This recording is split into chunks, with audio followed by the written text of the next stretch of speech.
No mundo de hoje, é possível que você já tenha sido rotulado como patético, ou talvez alguém tenha nos considerado dessa maneira. Esse termo carrega uma conotação negativa na língua inglesa, causando sentimentos de ofensa e mágoa. Ninguém deseja ser visto como fraco, inútil ou digno de pena, e tampouco quer conviver com pessoas assim. Mas como podemos evitar essa condição desagradável?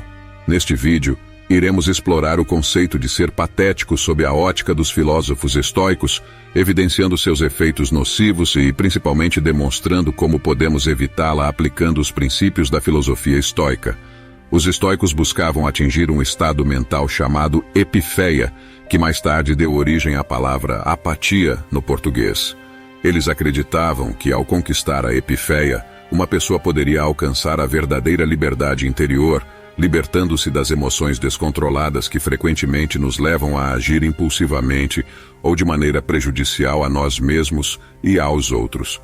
No entanto, é importante notar que nos dias atuais, a palavra apatia carrega um significado bastante diferente do conceito grego de epifeia.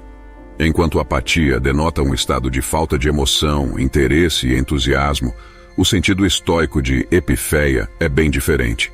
Ele indica uma mente tranquila, capaz de não ser dominada pelas paixões ou apatia, embora não signifique estar desprovida de emoções. Assim, ser apatético, de acordo com o estoicismo, implica não ser influenciado de maneira excessiva pelas paixões, alcançando desse modo um estado de serenidade, caracterizado pela calma e satisfação emocional. Agora, vamos explorar o oposto desse estado. O que significa ser patético? Existe um mal-entendido comum sobre como os estoicos enxergam as emoções, sugerindo que a abordagem recomendada seria a completa eliminação delas, tornando-nos assim apatéticos, ou seja, sem qualquer emoção. Contudo, é fundamental esclarecer que as emoções fazem parte da experiência humana, e negar completamente sua existência seria contrário à própria essência do ser humano. Embora os estoicos antigos valorizassem a compreensão das emoções e reconhecessem que algumas delas poderiam ser destrutivas, como destacado por Sêneca, eles não defendiam a completa extinção das emoções em nossas vidas. O filósofo estoico Epicteto trouxe clareza a esse tema, estabelecendo uma diferença sutil entre emoções e paixões, como já abordamos anteriormente. Segundo ele, nenhuma das influências casuais que afetam a mente merece ser rotulada como paixão. É na relação com as paixões que a mente sofre mais do que com as emoções. Nesse sentido, podemos compreender que uma paixão não está no mero fato de sermos afetados pelas situações que enfrentamos, mas sim em nos deixarmos levar por nossos sentimentos e agir impulsivamente em resposta a estímulos acidentais. No entanto, se cedermos a esses chamados estímulos acidentais, ou às emoções iniciais que surgem ao nos depararmos com desafios, estaremos agindo de forma irracional, isto é, estaremos permitindo que nossas reações emocionais tomem as rédeas da nossa razão, indo além dos limites estabelecidos pelo pensamento lógico e sereno. Quando resistimos a aceitar as coisas como são, esperando que ocorram de acordo com nossos desejos, estamos de certa forma negando a própria natureza da existência. Por exemplo, uma mulher traída pelo marido pode se perguntar: por que isso aconteceu comigo? Eu não deveria estar passando por isso. No entanto, ao observarmos a realidade, percebemos que a traição, infelizmente, é uma experiência comum, e mesmo as pessoas mais virtuosas não estão imunes a essa possibilidade. Ao aceitarmos essa realidade, nos libertamos do sofrimento desnecessário, pois compreendemos que nos perturbar por isso não traz benefícios a longo prazo. No entanto, muitas pessoas não adotam essa perspectiva, e nossa tendência padrão é a de nutrir desejos e aversões bem definidos, o que nos torna vulneráveis emocionalmente. Essa tendência nos leva a acreditar que reações como tristeza e raiva são apropriadas quando encontramos algo que não nos agrada, e que prazer e desejo são reações adequadas ao alcançarmos algo que almejamos. Além disso, muitos de nós desenvolvem um senso de direito, acreditando que certas coisas devem acontecer ou que merecemos apenas o melhor. No entanto, a realidade é que não temos direito a um resultado desejado, apenas a um resultado. Quando não conseguimos o que pensamos que merecemos ou enfrentamos situações que consideramos injustas, somos dominados pela emoção. Quanto mais nos deixamos levar pelos altos e baixos dos desejos e aversões, buscando e evitando, agarrando-nos e rejeitando, mais nossa vida se assemelha a uma montanha-russa emocional. É nesse ponto que a perspectiva estoica pode nos ajudar a perceber como essa atitude, tão dependente dos caprichos da fortuna, pode nos tornar patéticos no sentido estoico da palavra. Dentro da filosofia estoica, as paixões são vistas como resultados do pensamento irracional. Em outras palavras, por trás de cada paixão existe um processo mental que não está alinhado com a ideia fundamental do estoicismo de que o mundo externo não é da nossa responsabilidade. Então, o que exatamente está sob nossa responsabilidade? São coisas que estão dentro do nosso controle, como nossas escolhas, opiniões, desejos e, principalmente, nosso autocontrole. Não é o mundo que determina nosso estado mental, mas sim a atitude que adotamos em relação a ele. Ao permitirmos que o mundo externo influencie nosso estado de espírito, nos tornamos reféns das paixões, perdendo nossa autonomia e autodomínio. Vamos agora explorar as 4 paixões principais identificadas pelos estoicos e suas possíveis consequências destrutivas: angústia, medo, luxúria e prazer. Começaremos pela angústia, que é uma reação irracional diante do presente, baseada na crença de que a situação é terrível e não deveria estar acontecendo. A causa dessa angústia reside em nossa percepção de que o momento presente é detestável. Contudo, de acordo com a filosofia estoica, tudo o que acontece fora de nós é neutro. São nossos pensamentos em relação às circunstâncias externas que as tornam detestáveis ou prazerosas. Essa perspectiva explica por que diferentes pessoas podem reagir de maneira distinta diante da mesma situação. Para algumas, a situação pode provocar angústia, enquanto para outras pode ter pouco ou nenhum efeito emocional.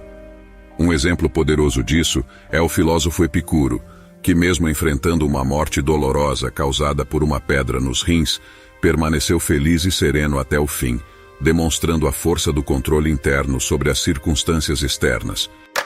Você já se sentiu dominado pelo medo? Essa emoção negativa pode surgir quando antecipamos algo terrível no futuro.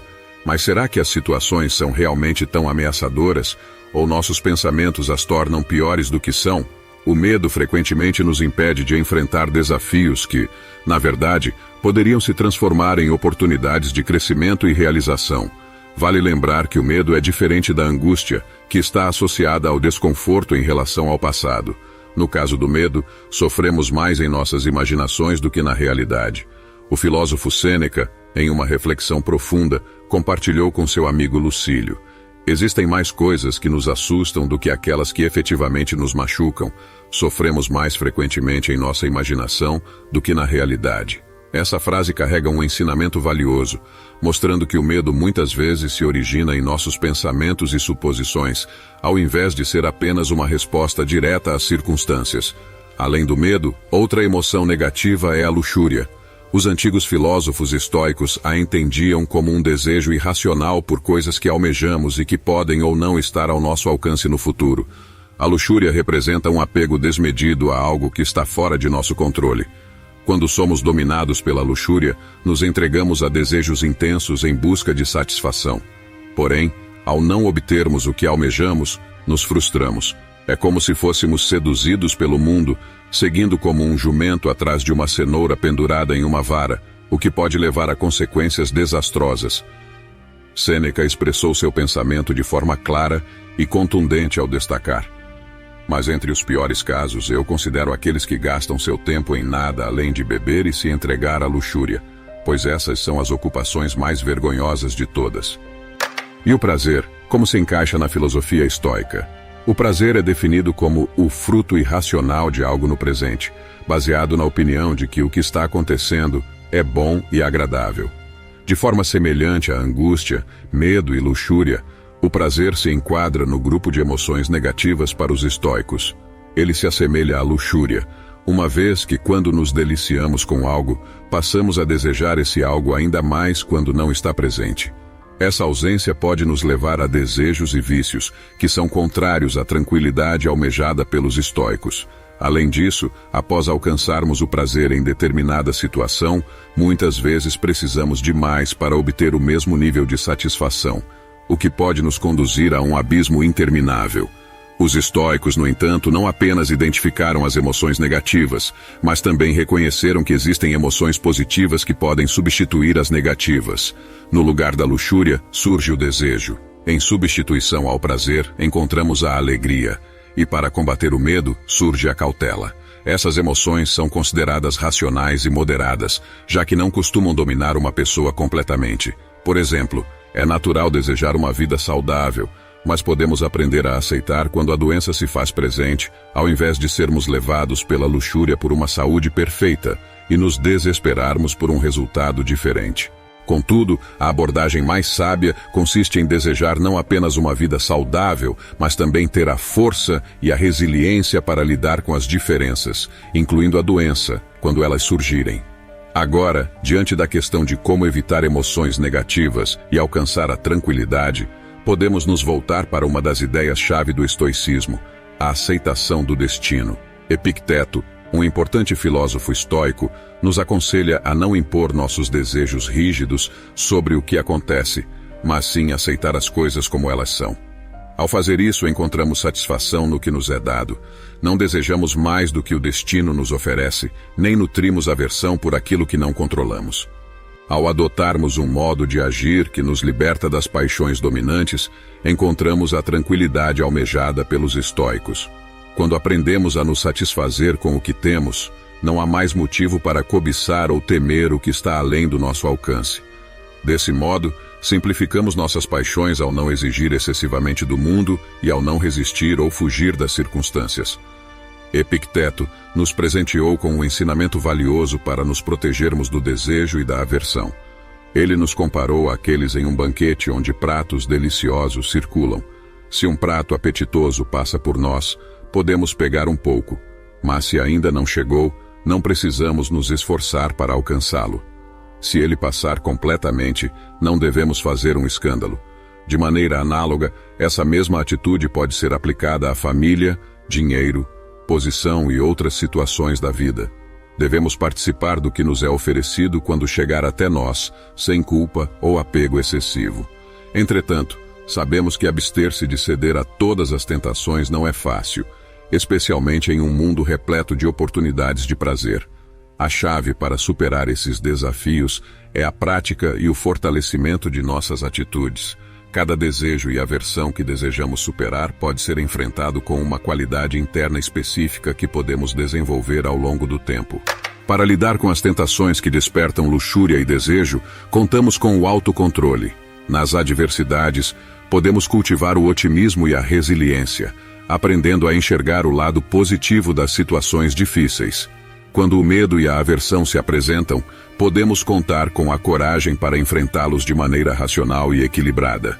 E em relação a pessoas hostis, ignorantes e desrespeitosas, a compaixão pode ser uma virtude poderosa que nos permite lidar com essas situações de forma mais serena e construtiva. Agradeço por acompanhar esta jornada de reflexão sobre a pateticidade e os ensinamentos da filosofia estoica. Espero que tenha sido esclarecedor e que você possa encontrar inspiração para aplicar esses ensinamentos em sua própria vida. Lembre-se, ao adotar uma postura serena, com moderação, autocontrole e compreensão, você se torna o senhor de suas próprias emoções e não mais escravo das paixões.